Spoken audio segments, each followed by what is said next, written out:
Masih bersama kami di Apa Kabar Indonesia Siang, pemirsa. Seorang konten kreator bernama Willy Salim tengah menjadi sorotan setelah membuat konten memasak rendang 200 kg yang raib tak lama pemirsa usai dimasak. Konten yang dibuat pemirsa di kota Palembang, Sumatera Selatan memicu kemarahan sejumlah pihak hingga Willy Salim dilaporkan ke polisi.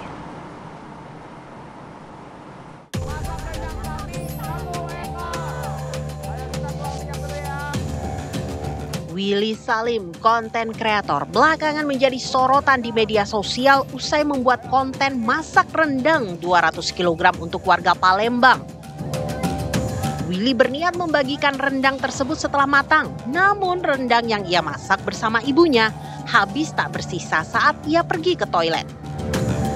Hal ini memicu kegaduhan di media sosial. Saat mendapat kabar rendangnya hilang, Willy kembali ke tempat dia memasak dan menanyakan insiden tersebut ke anggota kepolisian yang berjaga.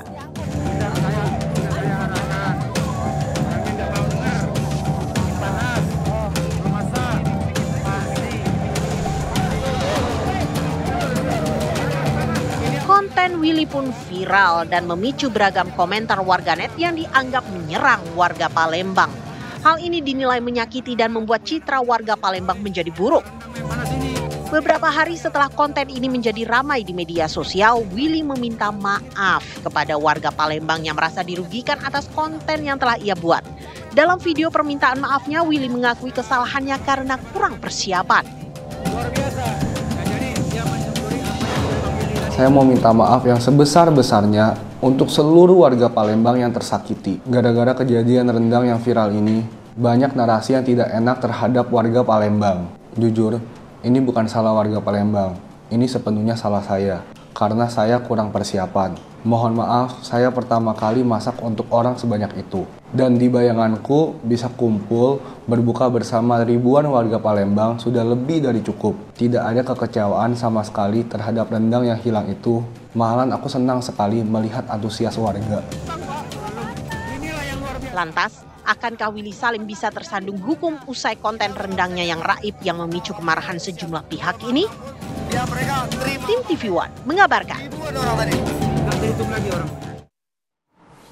Pemirsa, berawal dari membuat konten memasak rendang, konten kreator Willy Salim malah dilaporkan oleh sejumlah pihak. Dan saat ini kami sudah tersambung bersama dengan Pak Raden Muhammad Fawaz Prabudiraja yang merupakan Sultan Palembang Darussalam, serta di studio TV One saat ini kami juga sudah bersama dengan pengamat hukum pidana Pak Azmi Syaputra di studio. Pak Azmi, selamat siang Pak Azmi. Selamat siang.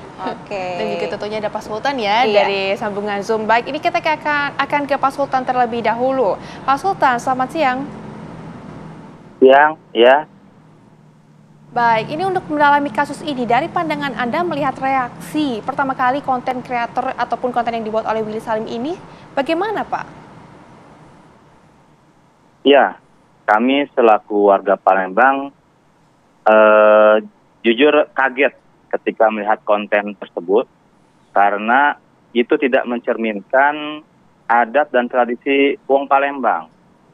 Karena kita memiliki budaya yang cukup tinggi, sehingga apabila dibilang rendang itu hilang, kemudian memicu banyak orang memberikan pernyataan-pernyataan negatif, kami sangat tersinggung dengan pernyataan tersebut. Karenanya kami menginginkan keterus-terangan dan kejujuran dari Willy Salim mengenai pembuatan konten tersebut secara sebenar-benarnya, sehingga bisa mengklarifikasi, menjelaskan kepada masyarakat seluruh Nusantara dan dunia bahwa itu tidak benar kejadian seperti itu.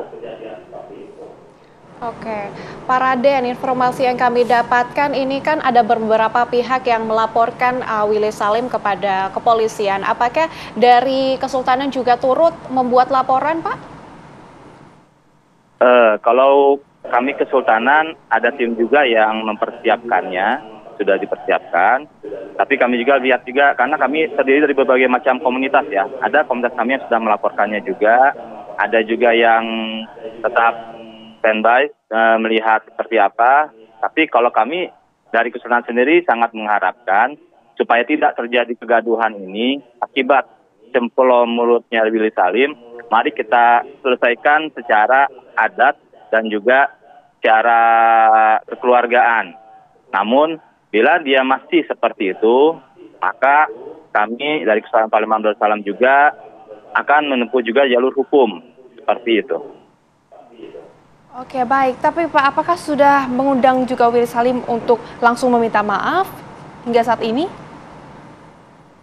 Nah, pada saat ini belum kami undang dan kami persiapkan sama tim lembaga adat kami.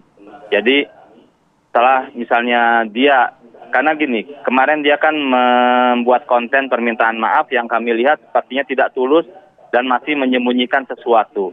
Karena kami yakin mudah-mudahan Willy Salim akan segera ke sini dan meminta maaf kepada masyarakat Palembang. Oke, Pak Raden, artinya keinginan untuk melakukan hubungan baik, menjalin hubungan baik kembali ini masih diinginkan oleh pihak dari Kesultanan dan permintaan maaf dari Willy Salim juga masih dinantikan, begitu ya Pak, dari Kesultanan? Betul. Okay. Ya, kami ingin semuanya kembali normal ya. Makanya kami ingin melakukan tradisi supaya dia datang ke sini dan meminta maaf secara khusus di dalam rapat adat lembaga adat di Kesultanan Palembang Darussalam bersama dengan stakeholder yang terkait sehingga permasalahan ini bisa selesai dengan segera. Oke. Baik, tentunya di studio juga ada Pak Azmi ya. Pak Azmi, ini kan saat ini masih belum jelas pasal apa yang kemudian dilayangkan kepada Willy Salim. Dari pandangan Anda sendiri bagaimana? Ya, baik. Kalau kita melihat hukum tentunya kan pasti melihat ada perbuatan dan keadaan. Dan kita akan melihat tentunya perkara tersebut atau perbuatan tersebut itu karena sengaja atau karena lalai. Oke. Kalau kita lihat katakanlah beliau Mas Willy Salim ini sebagai konten kreator yang sudah kalau kita data itu ada hampir 1.400.000 sekian. Sudah pengikutnya lebih 37 juta dan di TikTok itu saja ada 68 juta terhadap ini. Jadi kan ada pasti motivasi lain kan terhadap itu. Dan kita sudah tahu pasti seorang konten kreator itu kan akan mencari konten yang unik, yang original gitu kan, dan kira-kira yang menarik, ide-ide kreatif dan segala macam. Mengingat yang udah diupload itu hampir 1.400.000 loh, uploadan dari Willy Salim ini gitu loh. Konten-konten yang sudah dibuat dan segala macam. Artinya dia cukup bisa mengetahui dengan segmen pasar TikToknya 68 juta dengan 37 juta pengikut dia di YouTube. Berarti memang ada sesuatu. Ini yang akan kita sandingkan pada waktu dia klarifikasi. Karena kan kejadiannya itu 18 Maret, betul nggak? Diunggah itu 20 Maret, diunggah di YouTube itu 21 Maret, laporan polisi dan klarifikasi itu sama, tanggal 22 Maret, gitu loh. Jadi kalau kita lihat pada klarifikasinya Mas Willy Salim, itu kan menyatakan bahwa daging rendang yang 200 kilo itu kan mau dibuat untuk bareng-bareng dalam rangka menyambut bulan puasa tuh, berbuka. Tapi kita lihat apakah masak rendang itu kan perlu jeda waktu yang panjang. Ya, apalagi 200 kilo. Ya, 200 kilo berarti ada persiapan yang panjang. Kedua melihat melihat berada di ruang publik gitu loh. Artinya acara-acara yang berada apalagi di Benteng Kota Besak yang menjadi ikonnya Palembang itu kan biasanya kan orang bisa banyak pengunjung dan segala macam. Jadi secara hukum patut diduga ada persiapan yang kurang matang. Dan persiapan yang kurang matang itu ya kalau ini nanti tidak ada irisan memang sengaja dia mau bikin dalam rangka konten untuk mendapatkan keuntungan hanya untuk sensasi, ya setidak-tidaknya secara hukum pidana dia lalai. Menyiapkan aparat keamanan, menyiapkan orang, menyiapkan pagar pembatas kepada masyarakat. Kedua tadi waktunya itu memang sudah pas atau tidak gitu. Karena itu bertentangan dengan artinya persiapan itu ya yang persiapan yang memang tidak matang dan dalam hukum itu dianggap lalai. Dan kelalaian itu dapat dimintai pertanggungjawaban pidana. Oke, Pak Azmi, tapi kalau misalnya dilihat dari konten dia, ini kan sebenarnya niat dia baik gitu ya. Niat dia baik untuk berbagi bersama dengan masyarakat yang ada di Palembang. Apakah ini juga akan menjadi pertimbangan dari hukum pidana itu? Tapi kita akan nantikan jawabannya setelah jeda iklan berikut ini. Tetaplah bersama kami.